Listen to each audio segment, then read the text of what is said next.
Chapter 19.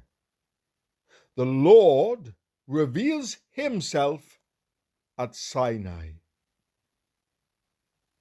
Exactly 2 months after the Israelites left Egypt, they arrived in the wilderness of Sinai. After breaking camp at Rephidim, they came to the wilderness of Sinai and set up camp there at the base of Mount Sinai. Then Moses climbed the mountain to appear before the Lord. The Lord called to him from the mountain and said, "Give these instructions to the family of Jacob. Announce it to the descendants of Israel. You have seen what I did to the Egyptians. You know how I carried you on eagle's wings and brought you to myself. Now, if you will obey me and keep my covenant, you will be my own special treasure from among all the peoples on earth. For all the earth belongs to me, and you will be my kingdom of priests, my holy nation. This is the message you must give to the people of Israel."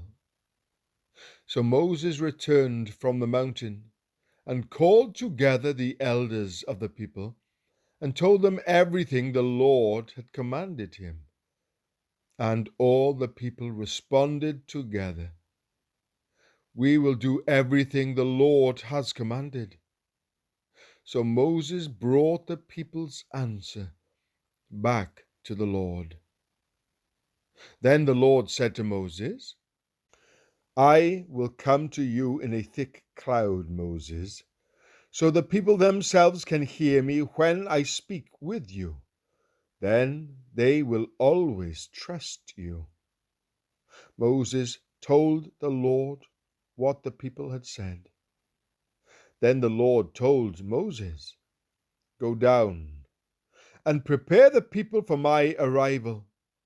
Consecrate them today and tomorrow, and have them wash their clothing. Be sure they are ready on the third day, for on that day the Lord will come down on Mount Sinai as all the people watch.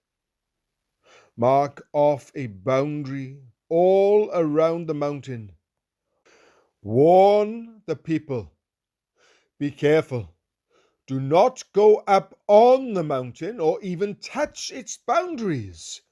Anyone who touches the mountain will certainly be put to death. No hand may touch the person or animal that crosses the boundary. Instead, stone them or shoot them with arrows. They must be put to death. However, when the ram's horn sounds a long blast, then the people may go up on the mountain. So Moses went down to the people.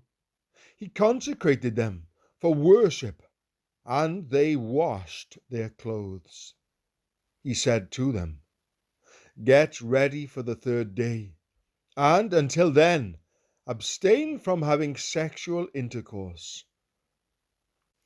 On the morning of the third day, thunder roared and lightning flashed, and a dense cloud came down on the mountain. There was a long, loud blast from a ram's horn, and all the people trembled. Moses led them out from the camp to meet with God, and they stood at the foot of the mountain. All of Mount Sinai was covered with smoke, because the Lord had descended on it in the form of fire. The smoke billowed into the sky like smoke from a brick kiln, and the whole mountain shook violently.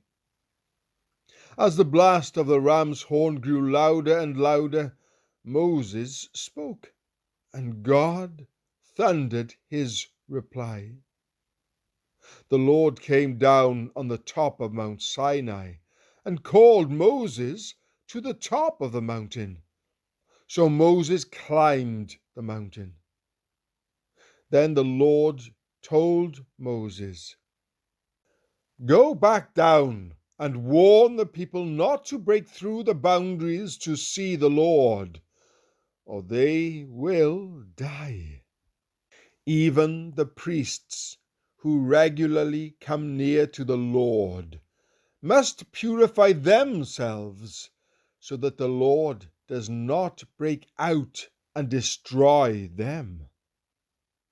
"But Lord," Moses protested, "the people cannot come up to Mount Sinai. You already warned us. You told me, 'Mark off a boundary all around the mountain to set it apart as holy.'" But the Lord said, "Go down and bring Aaron back up with you. In the meantime, do not let the priests or the people break through to approach the Lord, or he will break out and destroy them." So Moses went down to the people and told them what the Lord had said.